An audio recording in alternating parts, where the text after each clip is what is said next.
Buenas noches, Ministerio Latino. Qué bueno es tener la oportunidad de nuevo de compartir con ustedes la palabra de Dios. Y así como Gabriel lo hizo, me gustaría invitarle a Dios que venga y se quede con nosotros también. Así que voy a hacer una pequeña oración. Padre Celestial, Dios Todopoderoso, bendito sea su nombre y bendito sean sus designios, Señor. Le invitamos, Dios, a que nos hable, como dijo Gabriel, a través de su palabra. Y que me use, Señor, como un instrumento suyo, como un parlante, como un bafle, Señor, que anuncia su mensaje. Cuide Dios de las frases que puedan salir de mi boca esta noche y permite que lo que usted tenga reservado para este ministerio hoy sea atesorado, Señor, en nuestros corazones, para renovar nuestra fe, para que permitas un avivamiento de renovación y reverencia hacia ti, mi Dios. En el nombre poderoso de Jesús, así sea, Padre. Primero que todo, quiero darle las gracias a una pareja mía, como la pareja de amigos de Honduras que invité y que están con nosotros esta noche. Rigoberto, Karina, de Comayagua. Muchas gracias por estar con nosotros y compartir en esta noche. También si hay algún otro invitado, siéntanse bienvenidos. Esta es nuestra charla de mitad de semana del Ministerio Latino de One Miami Church. Quiero pedirles disculpas porque pues mi esposo y yo no pudimos estar presentes el domingo en el servicio, pero me enteré de buena fuente que nuestro querido hermano Fernando estuvo presente. Fernando, tu presencia es de gran alegría para este ministerio. Hermano querido, te quiero, te queremos mucho y seguimos en oración constante por tu completa recuperación. Para los discípulos que no me conocen o que no son tan cercanos a mí, y con los que me conocen un poco mejor, saben que yo no soy muy bueno contestando mensajes. Debido a mi trabajo, la mejor forma de comunicación para contactarme, la más efectiva, es a través de correo electrónico. Digo esto porque apenas ayer escuché los mensajes de mi celular. Tenía 9 mensajes ahí que no había escuchado. Así que, Ramiro, mi hermano querido, gracias por siempre estar atento, pendiente de nosotros. Y mi hermana Rosita Padrón, gracias porque usted también me dejó un mensaje. Disculpen que no regresé sus llamadas a tiempo, pero realmente me di cuenta ayer. De todas maneras, muchas gracias. John tituló su prédica del domingo La formación de un campeón. Y como lo explicaba él, ok, en el lenguaje antiguo, un campeón era alguien que peleaba por su ejército, como una especie de guerrero. Y quiero decirte a ti, hermano, y a ti, hermana, que también ustedes son campeones, porque hacen parte del ejército de la luz. Amén. Así que esta noche estamos en un congreso de campeones. Como discípulos que somos de Cristo, líderes espirituales, tenemos que aceptar y abrazar esa verdad. O nunca pastorearemos nuevos campeones. Nuestro trabajo con los más jóvenes y con los no creyentes es ayudarles desde la edad más temprana a caminar en la dirección correcta. Y más adelante les voy a compartir un artículo que leí, que encontré, que presenta 7 áreas muy importantes en la vida de un ser humano donde debemos brindar apoyo para que las personas no se queden atorados o atrapados en esas áreas, porque en la mayoría de las veces las personas tropiezan en esas áreas. Pero eso es más adelante en la clase que quiero compartirles eso. John nos presentó 2 interrogantes. Número 1, ¿cuál es tu mayor preocupación? ¿Cuál es tu mayor preocupación en este momento? Número 2, ¿cuál es tu miedo más grande? ¿Cuál es ese miedo al que te enfrentas que es más grande en tu vida? Y para elaborar en esas dos interrogantes, John nos trajo a reducir el Salmo 11, versículos 3 y 4, que dice, ¿no? Cuando los cimientos son destruidos, ¿qué le queda al justo? Más adelante en el versículo 4 dice, el Señor está en su trono celestial, atentamente observa a todos en la tierra, sus ojos los examinan. Dios tiene un plan perfecto para la humanidad, mi querida iglesia. Y para elaborar con un ejemplo del diario vivir, es como cuando tu hermano o tu hermana haces planes o tienes un plan. Tienes un plan en desarrollo. Puede ser leer tu Biblia, crear tu propia fundación, tu propia empresa. Puede ser traer un hijo al mundo, escribir canciones de alabanza, hacer ese fondo de reserva para dar tu ofrenda, manejar tus momentos de oración, la compra de algún inmueble o tus vacaciones. Cualquier plan que seas, ¿ok? Si tienes un plan, tienes que estar pendiente, atento de cómo vas a llevar a cabo ese plan. En el mundo de la administración hay algo que se denomina procesos de gestión. Un proceso de gestión devenga 4 etapas que correlacionan una con las otras. Esas etapas son la planeación, la organización, el liderazgo y el control. De estas 4 etapas, la más importante es la planeación. Si no tienes un plan bien concreto, es difícil manejar circunstancias que se pueden presentar en el futuro, en cualquiera de las otras etapas del proceso de gestión. Así que, de alguna manera, pienso que Dios está pendiente de la manera como estamos planeando, de cómo estamos organizando, de cómo vamos liderando y controlando nuestras vidas como discípulos. Revisemos nuevamente la escritura que dice, el Señor está en su trono celestial, atentamente observa a todos en la tierra, sus ojos los examinan. Como seguidores de Cristo, nuestros pensamientos tienen que estar alineados con los planes de Dios para hacer una bendición para los demás y ser luz para este mundo donde hay tanta oscuridad. ¿Qué tanto estamos haciendo o qué tanto estamos obrando para que el discipulado siga en crecimiento? Para que el discipulado vaya en aumento, sumando números, llevando almas a la salvación. John nos compartía una estadística desafortunadamente muy desconcertante, que el 90% de los cristianos no se involucran totalmente con su responsabilidad como discípulos. Podríamos decir que son discípulos de paso. No son discípulos ni fríos ni calientes, discípulos más bien tibios. Y ya sabemos lo que la palabra dice acerca de esto, ¿verdad? Regresando a las preguntas de apertura del sermón del domingo y después de analizar la prédica de John, mi respuesta personal a las preguntas es la misma respuesta. Mi miedo y mi preocupación más grande ahora, en este mismo momento, es ser parte de esa estadística, ser parte de ese 90% de cristianos que no están realmente involucrados en su vida como discípulos y no viven el discipulado a plenitud. Y tengo que confesar que es verdad, hermanos.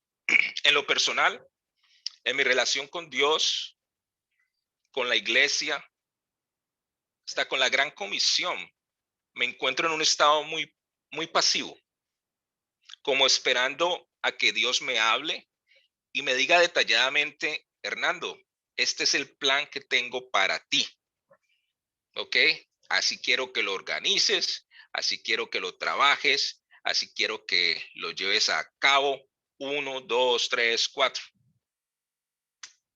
Y sé que eso no va a pasar así. Bueno, si Dios quisiera que fuera así, Él tiene todo el poder y la potestad para hacerlo. Pero la verdad, hermanos, es que Dios quiere que lo busquemos a Él. Porque Jesús ya pagó el precio en la cruz para que nosotros tuviéramos la oportunidad de un nuevo pacto donde Dios se acerca a nosotros y nos acoge con misericordia y gracia. John nos compartió en la escritura de Primera de Samuel, capítulo 17, que es donde vemos esta historia fascinante de David y Goliat. John leyó el capítulo, compartió el capítulo entero con nosotros y estamos familiarizados con esa historia. Si nos estás visitando y no conoces esa historia, te invito a que leas la Biblia y leas ese capítulo y te vas a dar cuenta de todas las riquezas y sabiduría que puedes obtener de este capítulo. Lo que deseo recalcar hoy, en esta noche, es cómo se preparó David para ser un campeón. Y yo en lo personal identifico dos formas. Primero, se preparó para ser un campeón siguiendo una rutina. Segundo, también se preparó para ser un campeón perfeccionando su habilidad de manejar su arma secreta, lo que conocemos como una onda, ¿no? Que es un instrumento que tenía una parte de cuero donde se instalaba una piedra y llevaba una banda con la cual se giraba y se lanzaba esa piedra a su objetivo. Hablemos un poco de lo que es siguiendo una rutina. En el mundo terrenal, sabemos que hay rutinas que pueden mejorar nuestra vida, como seguir una buena alimentación, hacer un poco de ejercicio, tal vez algo de meditación, llevar las cosas diarias sin tanto estrés. Esos son algunos ejemplos claros de buenas rutinas o hábitos. En el mundo espiritual, podemos identificar algunas rutinas que nos ayudan a mantenernos sanos espiritualmente, como adquirir sabiduría a través de la palabra. Como discípulos tenemos que conocer la Biblia. Tenemos que estar equipados para cuando vengan las preguntas difíciles, ¿verdad? Así que la lectura de la palabra es esencial. Otra rutina buena es ser parte de una congregación, como lo somos, como estamos en este momento. Formar grupos de discípulos es otra muy buena rutina y un muy buen hábito, porque en estos grupos de discípulos, estos grupos son fundamentales para nuestro crecimiento espiritual. Es ahí donde encontramos aquel amigo, aquella amiga que tiene y comparte nuestra misma fe, que es súper importante, y que está dispuesto o dispuesta a escuchar o corregir si es necesario. Como hemos escuchado muchas veces antes, al cielo no llegamos solos. Entonces, esa confraternidad entre nosotros es supremamente importante. Estos son algunos ejemplos a seguir para que continuemos una vida de campeones. Esto cubre la forma número 1 de la que les hablé, que observé cómo David se prepara cómo David se preparó para ser un campeón, siguiendo una rutina de adoración a su Dios, una rutina de alabanza, una rutina de obediencia, una rutina de sometimiento a Dios. Número 2, observo que David perfeccionó su habilidad de manejar su arma secreta, la onda. Como pastor, David tenía que cuidar de sus ovejas y esta labor lo exponía a grandes riesgos. No sé cuántas ovejas cuida David, no tengo idea, pero sí puedo decir con seguridad que siempre estuvo siendo acechado por depredadores. La Biblia menciona algunos de esos depredadores, menciona osos y leones. Hermanos, ¿cuántos de nosotros nos enfrentaríamos a fieras como estas con una Honda? No sé tú, pero yo no lo haría. Hermanos, ni siquiera con mi 9 milímetros Smith Wesson o con un rifle de alta definición de alto alcance me enfrentaría con estas bestias. Para hacerlo hay que tener mucho valor, hay que tener mucho coraje, hay que tener confianza en el manejo de esa arma. Y lo que más le sobró a David fue que depositaba su confianza en Dios. David reconocía que Dios era quien le cuidaba y le protegía todos los días. La pregunta es, ¿cuál es nuestra arma secreta? Como discípulos, ¿cuál es nuestra arma secreta? Y todos sabemos la respuesta. Nuestra arma secreta como discípulos es la oración. Es un arma infalible. Tiene alcance ilimitado. Y lo mejor de todo es que la podemos transportar a cualquier lugar donde vayamos porque es ligera y no es detectada por ningún puesto de control de aduanas. Así, hermanos, que es la oración es el arma número 1 que nosotros tenemos como discípulos. Me gusta ver una serie de televisión que se llama Alaska The Last Frontier, Alaska la última frontera, y a lo mejor tú has visto esta serie también. Los hombres y mujeres que viven allí son hombres y mujeres que se han formado sus vidas siguiendo las tradiciones de sus ancestros. Y si tú vives en Alaska, tienes que ser un campeón de la caza y la pesca, porque de lo contrario no sobrevivirás en ese ambiente. Entonces, algo que he aprendido a través de este programa de televisión, viendo estos campeones de la caza, es que siempre llevan con ellos un plan B cuando van de cacería. Siempre. Okay, nunca salen a cazar solo con un rifle. Siempre llevan una segunda arma, una arma de mano. Okay, lo que conocemos como un handgun, una pistola, un revólver. Así que su arma perfecta sigue siendo el rifle a alto alcance, pero su plan B, su arma de emergencia, es una arma más pequeña, ¿no? Que pueden llevar más pegadas a su cuerpo, la pueden llevar en su cintura o en su pecho de una forma fácil de tener acceso en caso de una emergencia. Así que, mis queridos hermanos, nosotros como discípulos también podemos decir que tenemos un arma de emergencia que combinada con la oración se convierte en un arma letal. Y esa arma es el ayuno. Y quiero hacer una pausa en este momento para dar las gracias al liderazgo de nuestra congregación por esos 21 días de oración y de ayuno en los cuales fuimos entrenados, fuimos capacitados en el uso de estas dos fortalezas que son la oración y el ayuno. De igual manera, tengo que confesarles que me especialicé solamente en la oración.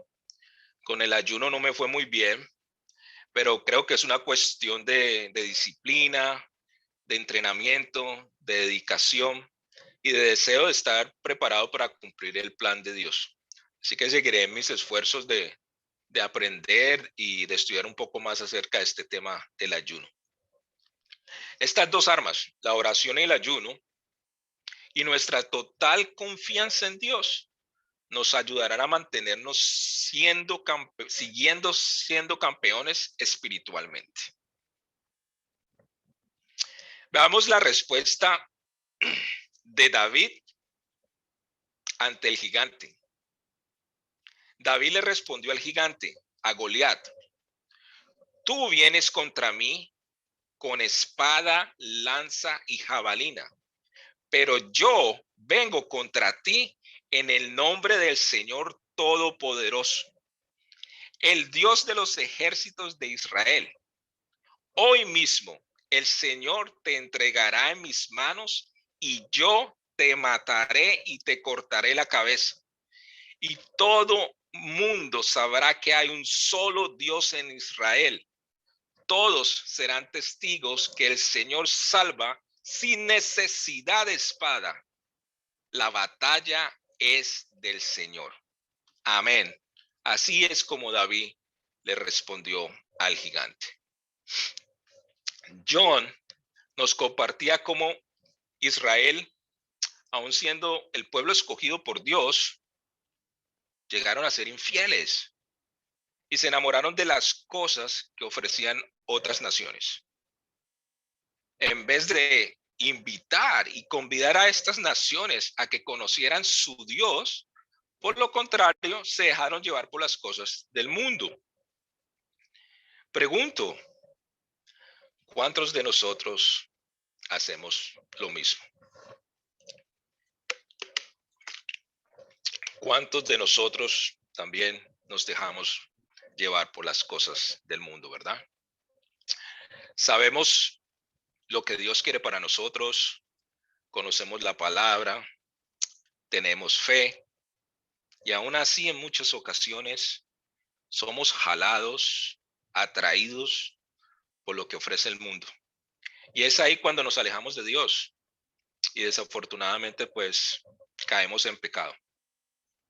Y sabemos que cada pecado lleva sus propias consecuencias. Y así mismo fue con David. Casi siempre referenciamos a David como ejemplo de fidelidad, de amor a Dios, de ser un ser rendido a la voluntad de su Dios. Pero la historia nos dice que no siempre fue así. Sabemos que David, en cierta etapa de su vida, aún habiendo recibido toda la gracia de Dios, se alejó de él, cometiendo pecados horribles. ¿Cuántas veces, hermanos, somos bendecidos por Dios y qué tan fácil se nos olvidan esas bendiciones? Nos dejamos llevar por las cosas del mundo, llámese en cosas materiales, llámese dinero, llámese fama, llámese adulterio, venganza, racismo, intolerancia, envidia, ocio, ira, por la misma comodidad, idolatría. La lista es larga, pero son cosas que nos arrastran. También observamos comportamientos similares con el rey Saúl. Cuando se aleja de su constante adoración a Dios y se observa cómo los cimientos de Israel comienzan a tambalear. Así es la naturaleza humana. Los filisteos eran los grandes enemigos de los israelitas, como lo compartió John. Y como discípulos de Cristo, nuestros enemigos mortales están en todas partes. Hermanos queridos, alejados de Dios, no somos nada más que carne, un cuerpo inerte, un barco a la deriva, una presa fácil del enemigo, que por lo cierto nos conoce bastante bien y conoce a la perfección nuestras debilidades. Así que cada día debemos de buscar más a Dios. Debemos de buscar más su amor, su gracia, buscar más de su misericordia, utilizando las armas que tenemos a nuestro alcance, como la oración, el ayuno, la sabiduría en su palabra, depositar nuestra confianza en Él, abrir nuestros corazones y rendirnos completamente a Él. El único Dios, supremo, omnipotente, omnipresente, creador de los cielos, de la tierra. Ese es nuestro Dios todopoderoso. Y Dios quiere que vivamos ayudándonos unos a otros, siendo misericordia, compartiendo misericordia unos con otros, siempre. Permítanme compartirles un ejemplo de compasión que me brindó la naturaleza el día de ayer. Ayer saqué a mi perro a caminar a eso como de las 5:30 de la tarde por una zona que usualmente vamos, y vi un pájaro de estos pájaros negros que son todos negritos. No sé cuál es el nombre de esta ave, pero sé que cientos de ellos salen temprano en la mañana y regresan como a las 5 de la tarde aquí en el área donde yo vivo. Pues este pájaro estaba en el suelo agonizando. El ave estaba muriendo y alcancé a contar 19 aves de la misma especie llegando donde él se encontraba en su lecho de muerte y lo movían con sus paticas. ¿Ok? Como tratando de brindarle ayuda. O sea, se veía que demostraban la compasión ante este que estaba sufriendo, que estaba muriendo. Trataban como hacer un esfuerzo, diría yo, de como darle CPR. Fue muy interesante poder presenciar ese momento donde sus otros compañeros de vuelo estaban ahí con él, buscando de alguna manera ayudarle. Fue increíble ver cómo estos animalitos tan pequeños demostraban compasión por aquel que estaba falleciendo. Querida familia, nosotros como seres humanos tenemos la capacidad de razonar más alta de la creación de Dios. Estamos en la cima de la cadena alimenticia. Por favor, hermanos, no permitamos que otros discípulos mueran espiritualmente. Hemos sido testigos de fracasos espirituales en nuestro ministerio. Les convido a que le preguntes a ese hermano, a esa hermana, ¿cómo estás espiritualmente? Y si la respuesta es que está bien, vuélvele a preguntar, porque la mayoría de las veces siempre hay algo, alguna barrera, algún obstáculo que no nos permite crecer y avanzar en nuestra vida espiritual. Si notas que algo no anda bien, comunícalo. No calles. Sé luz para esa persona.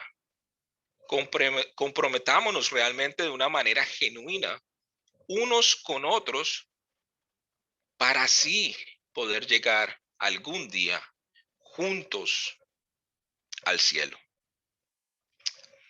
Y para terminar, como les dije al principio, les quiero compartir un artículo que habla de 7 cosas en las cuales debemos prestar mucha atención para ayudar a los más jóvenes y no creyentes a que también se conviertan en campeones espirituales.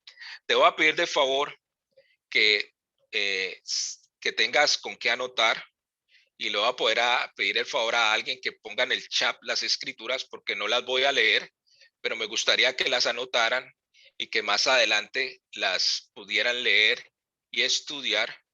Así que toma tu agenda, tu lapicero, y si alguien puede anotar las escrituras en el chat, sería bueno para que las personas que, que quieran leerlas después lo puedan hacer. Número 1, una nueva identidad. Comienzo de una nueva identidad. Ser un campeón comienza con el entendimiento de tu propia identidad. David no nació siendo un líder. Es más, él mismo describe su formación y nacimiento de esta manera. Dice, entre comillas, la palabra dice, en maldad he sido formado y en pecado me concibió mi madre. Nunca oímos de su madre. No sabemos si vivía con la familia, si era una madre presente, si era una madre ausente. Es muy probable que David hubiese nacido de una mujer que no era la esposa de su padre. ¿Ok? Podemos ver que venía de una familia disfuncional. Veíamos la envidia y la enemistad que había de parte de sus hermanos con él. Así que enfrentaba situaciones familiares muy difíciles. David seguramente fue marcado en su niñez por esas situaciones. A pesar de ello, en David encontramos un muchacho con una imagen sana de sí mismo, con una identidad de ganador y una actitud imparable. David había tenido un encuentro con Dios y en ese encuentro, él optó por identificarse con la persona y el plan original de su creador. En vez de ser marcado como víctima o como el pobre niño que creció en una familia disfuncional, producto de las circunstancias, después de su encuentro con Dios y de establecer la identidad correcta, David fue capaz de liderar en donde quiera que él fuera. Algunas de las etapas de David que lo llevaron a ser un campeón. Y ahí vemos que él tenía la necesidad de una nueva imagen, porque él era percibido como aquel pastorcito débil que no podía hacer algo grande. Sus hermanos eran soldados profesionales de uno de los ejércitos más grandes que existían en aquella época. Él no tenía esa experiencia, eso tenía la necesidad de una nueva imagen. La vida de todos nosotros ha sido marcada por algunas de las siguientes cosas. Nuestras vidas han sido marcadas por las experiencias que vivimos, ¿ok? Todos tenemos experiencias. Han sido marcada nuestra vida por nuestros vicios, ha sido marcada por nuestra cultura, por nuestra raza, por nuestra familia y hasta por nuestra religión. Nuestra identidad es lo que pensamos de nosotros mismos. Cuando nos identificamos con alguna circunstancia, nuestra identidad tiende a distorsionarse de la manera en la que pensamos de nosotros mismos. Es lo que nos lleva a actuar de ciertas maneras. Así que te invito a que escribas ahí Proverbios 23:7. Y si quieres un ejemplo concreto de Israel, anota Números capítulo 13, versículos del 32 al 33. Proverbios 23:7, Números capítulo 13, versículos 32 al 33. No es bueno conocerme a mí ni a nadie según la carne. Solo Dios tiene el derecho de decirme quién soy, puesto que Él me creó, Él me formó. Y eso lo puedes repasar en Salmos 139, de los versículos 13 al 17. Salmo 139, versículos 13 al 17. La única manera de tener una identidad acertada es teniendo un encuentro duradero y verdadero con Dios. Con una nueva identidad, uno pensará y actuará como otra persona. La manera en que uno se ve a uno mismo determina lo que quieres en la vida. Y lo que quieres en la vida determina tus acciones y cómo vas a vivir. Un ejemplo positivo de esto lo puedes encontrar en Jueces, capítulo 6, versículo 8. La clave en la vida del joven David que le impulsó a vivir como un campeón fue que encontró su verdadera identidad y vivió conforme a ella. Número 2. Y esto es muy importante, y esto nos lo hablaban nuestras mamás y nuestras abuelas, pero cuando éramos adolescentes pues no le prestamos mucha atención a esto, pero son las amistades. Los campeones tienen a otros campeones por compañeros y amigos. Repito, los campeones tienen a otros campeones por compañeros y amigos. Puedes leer esto en Ageo, capítulo 2, versículos 12 y 13. Ageo capítulo 2, versículos 2 y 13. Este principio lo vemos repetidas veces en la Biblia. La injusticia, desafortunadamente, es muy contagiosa. Uno se acerca y queda contaminado inmediatamente. Cuando tú te acercas a la injusticia, tiene un poder de que te toca y te contamina inmediatamente. La justicia no es así. La justicia es por nuestra propia decisión que la obtenemos. Y no es fácil ser transmitida.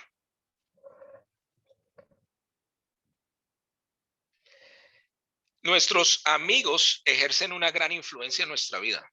Es más, las cualidades de una persona son conocidas por el tipo de amistades que escoges. Hay un dicho que dice, dime con quién andas y te diré quién eres. En Colombia lo decían mucho. ¿Ok? So, uno tiende a ser como aquellos con los que andan con uno. Digamos, si andas con mentirosos, puedes ser influenciado a mentir.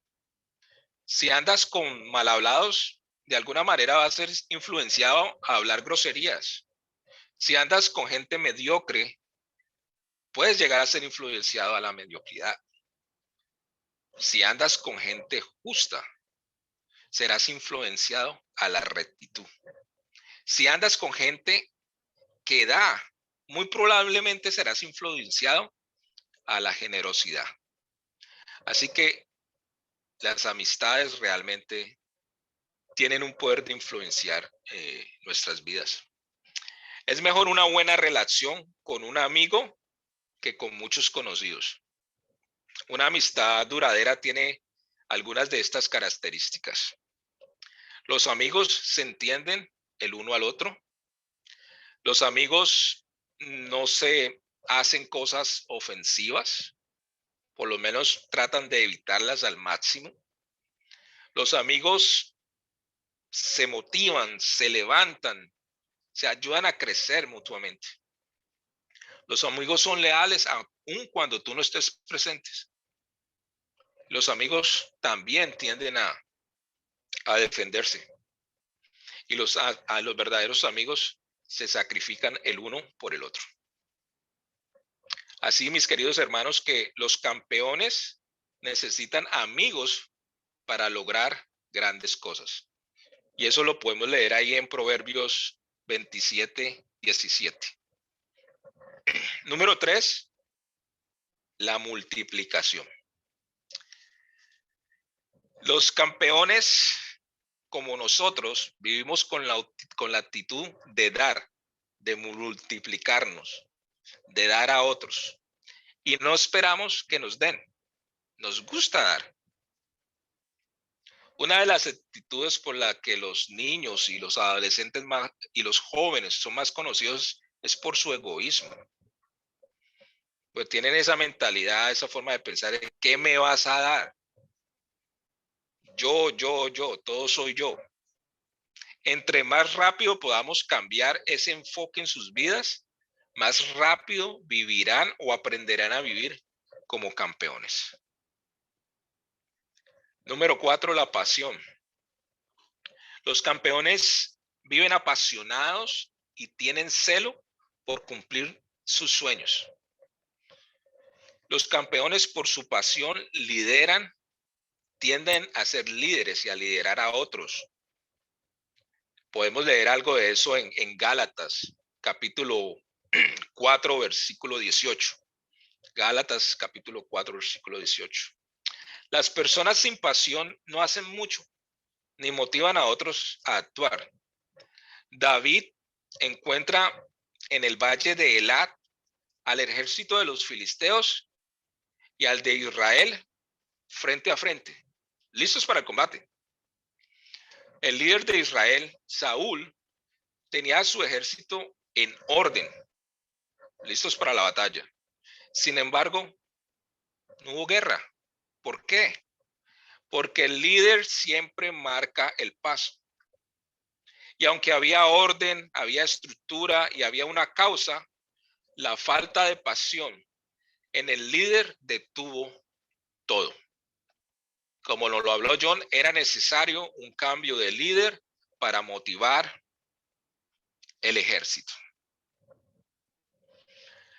Entonces vemos que Saúl no ejerció su liderazgo con pasión.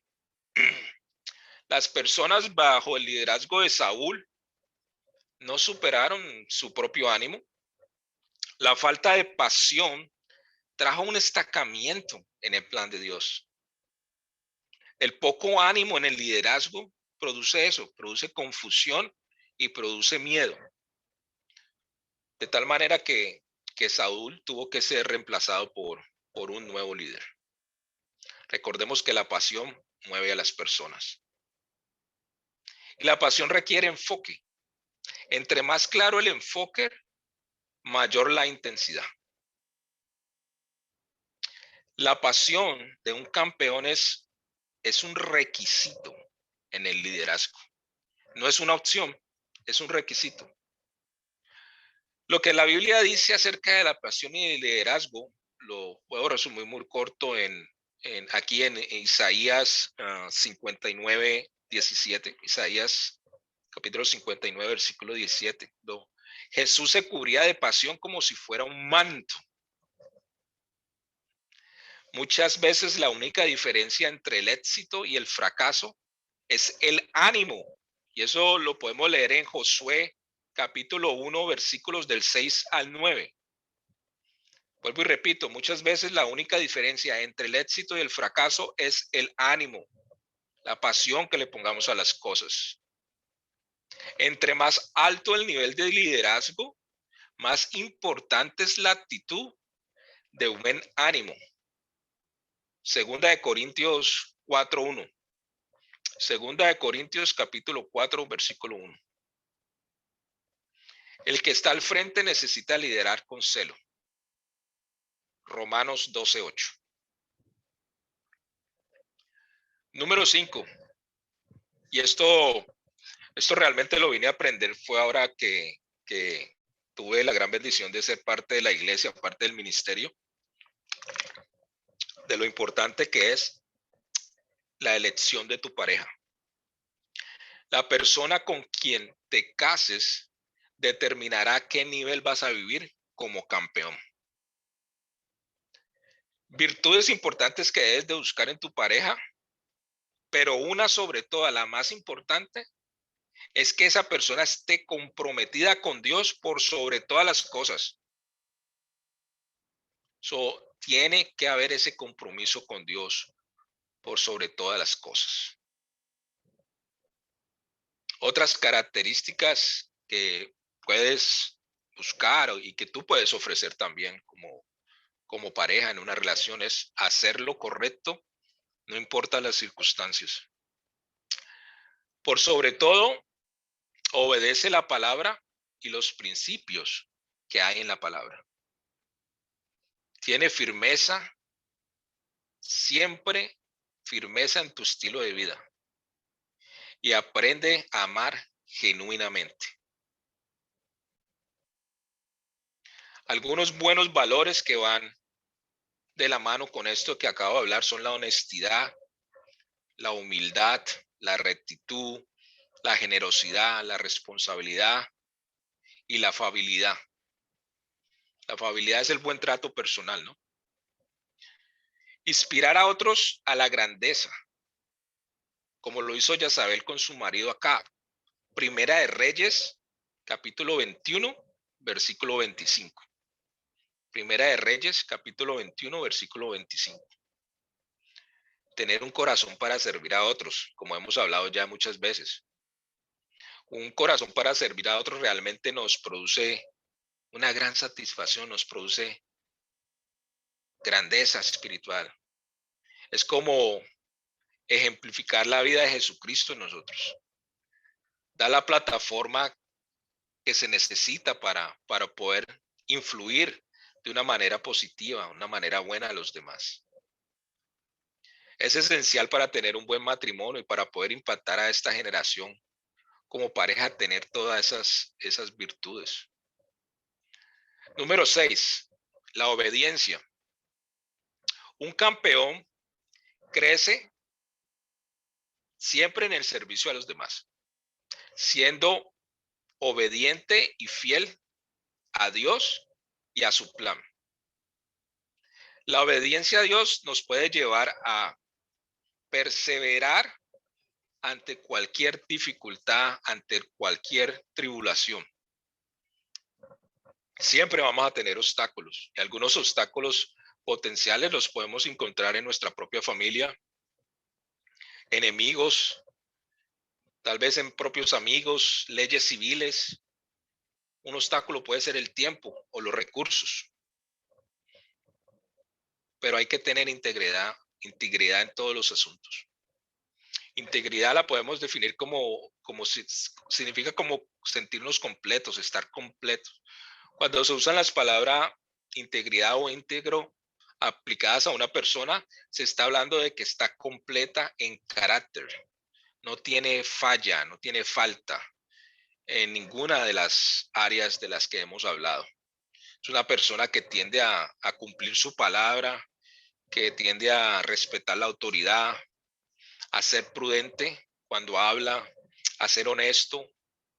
Una persona que hace su esfuerzo para vivir en santidad, apartado para Dios en espíritu, alma y cuerpo. Es una persona que tiene un comportamiento justo. Y número 7, hay ciertas cosas que todo campeón necesita en su vida, sin las cuales nunca será la persona que podría llegar a ser. Y todo campeón necesita estas cosas. Primero, todo campeón necesita amigos. ¿Ok? Todo campeón necesita en su vida, además de su pareja, una persona del mismo sexo con la que pueda compartir los mismos valores espirituales y que se comprometan el uno al otro. Acuerde que hablamos que los campeones tienen como amigo otros campeones. Aquí en este ministerio todos somos campeones. Y hemos formado nuestros grupos de campeones y hemos creado nuestras amistades. Y sabemos que son a ellos a los cuales podemos acudir cuando estamos en necesidad espiritual.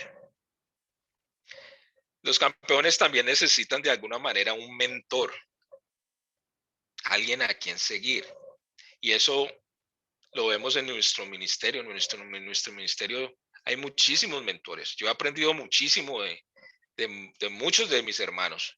Si los menciono no voy a acabar nunca, pero todo campeón necesita un modelo que le enseñe y le ayude a llegar a su máximo potencial.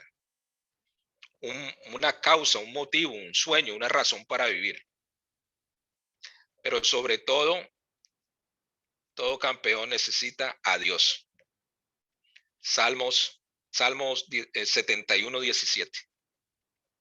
Solo una relación con Dios puede hacer que un campeón tenga una imagen correcta de sí mismo, que la vida de un campeón tenga un propósito eterno, que un campeón logre el verdadero éxito, que el campeón tenga el poder y las herramientas necesarias para vivir rectamente, que el campeón pueda cumplir el plan de Dios y que el campeón pueda llegar a vivir una vida eterna. Mis queridos hermanos, esto es lo que el Espíritu de Dios quería compartir con nosotros esta noche. Espero que sea de valor para tu vida y que puedas revisar esas escrituras si las anotaste, porque en ellas encontrarás sabiduría y sentido a lo que hablamos, a los temas que toqué en esta noche. Antes de finalizar, quiero hacerles una invitación al taller de matrimonios Elijo Nosotros. Qué bueno sería ver a todas las parejas de nuestro ministerio que participaran en esta oportunidad de aprendizaje que nos va a ayudar a mantener matrimonios campeones. Y que quede claro que no es una campaña de marketing lo que estoy haciendo, porque no conozco la pareja que va a hacer el taller ni tengo una afiliación con ellos, pero viendo el material me doy cuenta que es algo que tiene valor y que nos va a ayudar a crecer espiritualmente y a reforzar. Y me gusta que todo es reforzado bíblicamente.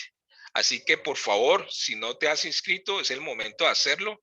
Pero qué alegría que todas las parejas del Ministerio Latino de One Miami Church pudiéramos asistir a este taller. Los quiero mucho, vayan con Dios. Fuerte abrazo virtual. Gracias.